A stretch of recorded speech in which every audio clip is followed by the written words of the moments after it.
भारत में मठ मंदिरों को कंट्रोल करने के लिए 35 कानून हैं, लेकिन मजार, दरगाह, चर्च, मस्जिद को कंट्रोल करने के लिए एक भी कानून नहीं है। उन 35 कानूनों को मैंने सुप्रीम कोर्ट में चैलेंज किया है। केंद्र सरकार के अलावा सभी राज्य सरकारों को हमने पार्टी बनाया है। आज सुप्रीम कोर्ट में सुनवाई के बाद सुप्रीम कोर्ट ने केंद्र को और राज्य को 4 सप्ताह का समय दिया है। ये मामला कई सालों से पेंडिंग पड़ा हुआ है, लेकिन न तो केंद्र सरकार ने अपना काउंटर फाइल किया, न किसी राज्य सरकार ने काउंटर फाइल किया। इसलिए अब सुप्रीम कोर्ट ने फाइनली 4 सप्ताह का समय दिया है। उन्होंने कहा है कि 4 सप्ताह के अंदर अपना स्टैंड क्लियर करिए। यदि 4 सप्ताह में आप कोई काउंटर नहीं फाइल करेंगे तो हम ये मान लेंगे कि आपको इस मामले में कुछ नहीं कहना है। हमने अपने पीआईएल में कहा है कि मठ मंदिरों को कंट्रोल करने के लिए 35 कानून चल रहे हैं भारत में, लेकिन मस्जिद और चर्च को कंट्रोल करने के लिए एक भी कानून नहीं है। 4 लाख मठ मंदिर सरकार के कंट्रोल में है, लेकिन एक भी चर्च और एक भी मस्जिद सरकार के कंट्रोल में नहीं है। मठ मंदिरों की 1 लाख करोड़ की प्रॉपर्टी पे सरकार ने कब्जा किया हुआ है, लेकिन मस्जिद या चर्च की 1 रुपए की प्रॉपर्टी पे सरकार का कंट्रोल नहीं है। ये मठ मंदिर हमारे धार्मिक आस्था के केंद्र ही नहीं है, बल्कि यहाँ पे हमारा कल्चरल डेवलपमेंट होता था। मठ मंदिरों में बैठ के हमारा कल्चरल कैसे डेवलप किया जाए उस पर चर्चा होती थी। जहाँ मठ मंदिर होता था वहाँ एक हमारा जो है गौशाला होती थी। जहाँ मठ मंदिर होता था वहाँ एक हमारी व्यायामशाला होती थी। जहाँ मठ मंदिर होता था एक हमारी विवाहशाला होती थी। जहाँ जहाँ मठ मंदिर होता था वहाँ एक गुरुकुल होता था, एक वैदिक स्कूल होता था। तो अगर ये 4 लाख मठ मंदिर हमारे फ्री हो जाए तो हमारी 4 लाख नई गौशाला बन जाएगी। 4 लाख मठ मंदिर फ्री हो जाए तो हमारी 4 लाख नई व्यायामशाला हो जाएगी, जहां लोग युवा आके व्यायाम करेंगे। ये 4 लाख अगर मठ मंदिर फ्री हो जाए तो 4 लाख नई यज्ञशाला बन जाएगी, जहां लोग आके यज्ञ करेंगे। 4 लाख अगर मठ मंदिर फ्री हो जाए तो हमारी 4 लाख नए विवाहशाला बन जाएंगी, लोग आके अपना विवाह करेंगे, शादी विवाह करेंगे, रिश्ता तय करेंगे। ये 4 लाख मठ मंदिर हमारे फ्री हो जाए तो 4 लाख नए गुरुकुल बन सकते हैं। ये 4 लाख नए मठ मंदिर फ्री हो जाए तो 4 लाख नई वेदशाला बन सकती है। ये 4 लाख मठ मंदिर फ्री हो जाए तो 4 लाख नए आयुर्वेदा सेंटर खुल सकते हैं, जहाँ पे वैद्य बैठेंगे और लोगों का भारतीय चिकित्सा पद्धति के हिसाब से इलाज किया जाएगा। अभी तो सारा का सारा जो एलोपैथ ने पूरा हाईजैक किया हुआ सिस्टम का, और एलोपैथ के इलाज का नतीजा है एक बीमारी ठीक होती दूसरी बीमारी शुरू हो जाती है। डायबिटीज़ की दवा देते हैं, किडनी खराब हो जाती है। ये सिचुएशन चल रही है। इसलिए अब हमें ऐसे लग रहा है कि हमारे मठ मंदिर फ्री हो जाएंगे। अक्टूबर में इसकी फाइनल हियरिंग होगी। कोर्ट ने बोला है हम अक्टूबर में इसमें फाइनल हियरिंग करेंगे। कोई केंद्र सरकार अपना जवाब दे या न दे, राज्य सरकार जवाब दे या न दे। अभी हो क्या रहा है कि दिल्ली में कालका जी का मंदिर कंट्रोल में है, लेकिन यहाँ पे जो शाही जो मस्जिद है बड़ी सी लाल किले के पास जामा मस्जिद, वहाँ सरकार कंट्रोल नहीं है।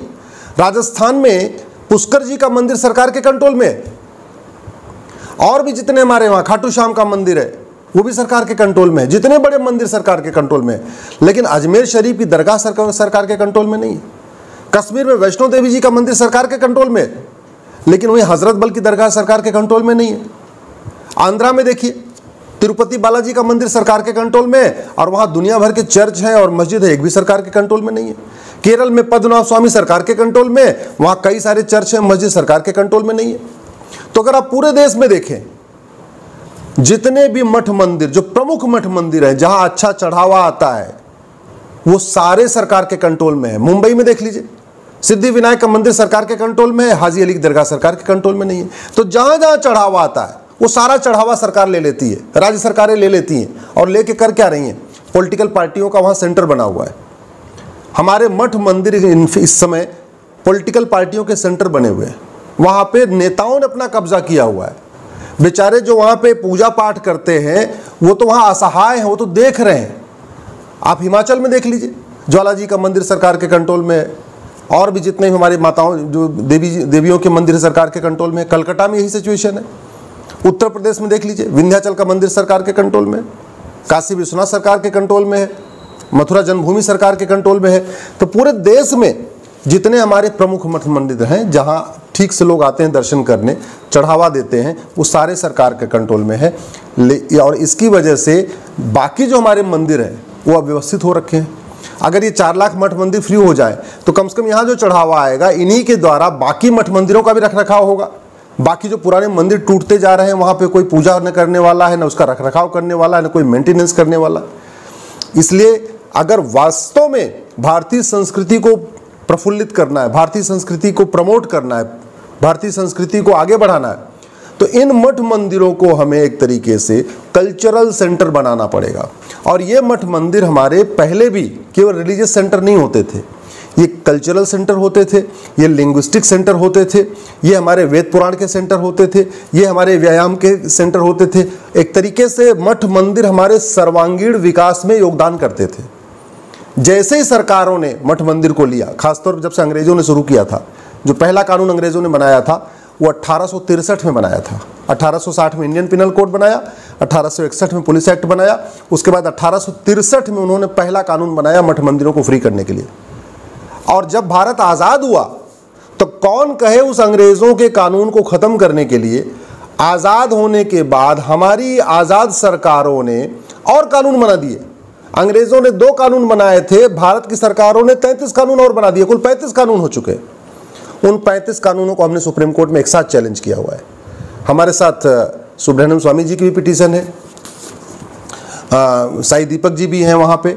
ऐसे कुल मिला के 6 हमारी याचिकाएं हैं, 6 याचिकाओं पे एक साथ सुनवाई हो रही है और हमें पूरा भरोसा है कि सुप्रीम कोर्ट हमारे साथ न्याय करेगा। जब संविधान में सेकुलर शब्द जुड़ गया, सेकुलर का मतलब कि धार्मिक मामलों में केंद्र का कोई हस्तक्षेप नहीं होगा, तो जब धार्मिक मामलों में केंद्र का कोई हस्तक्षेप नहीं होगा, सरकार पंथ निरपेक्ष हो गई, तो मठ मंदिर हमारी कंट्रोल करके कोई भी राज्य सरकार हमारे मठ मंदिरों को कंट्रोल कैसे कर सकती है। और कॉन्स्टिट्यूशन का आर्टिकल 27 साफ साफ कहता है कि धार्मिक आधार पे किसी से कुछ वसूला नहीं जाएगा, लेकिन हो एकदम ठीक उल्टा रहा है। मठ मंदिरों से सरकार पैसा ले रही है धार्मिक आधार पे, मस्जिद से नहीं लेती, चर्च से नहीं लेती है, और माइनॉरिटी के नाम पे धार्मिक आधार पे खर्च भी कर रही है। यानी चढ़ावा मठ मंदिरों का आ रहा है और जा रहा है इमामों के वेतन पे। चढ़ावा मठ मंदिर से आ रहा है, जा रहा है पादरियों के वेतन पे। कुछ राज्य सरकारें पादरियों को सैलरी दे रही हैं, कुछ राज्य सरकारें मौलवियों को सैलरी दे रही हैं, इमामों को सैलरी दे रही हैं। तो हिंदुओं के साथ एक तरीके से एक सौतेला व्यवहार हो रहा है। एक तो मठ मंदिर कंट्रोल किया हुआ है, जिसकी वजह से जो हम वहाँ पे गौशाला बन सकती थी, वेदशाला बन सकती थी, गुरुकुल बन सकता था, वैदिक स्कूल बन सकता था, व्यायामशाला बन सकती थी, योगशाला बन सकती थी, वो हमारा मामला ठप पड़ गया। दूसरा, उसी पैसे से माइनॉरिटी के नाम पे अल्पसंख्यक छात्रों को वजीफा दिया जा रहा है, मौलवी मौलाना को वेतन दिया जा रहा है, तो एक तरीके से कन्वर्जन भी कराया जा रहा है। हो क्या रहा है, एक गरीब हिंदू रहता है, उसके बगल में गरीब मुस्लिम रहता है, गरीब ईसाई रहता है, तीनों बच्चे स्कूल में जा रहे हैं, तीनों की सिचुएशन एक जैसी है।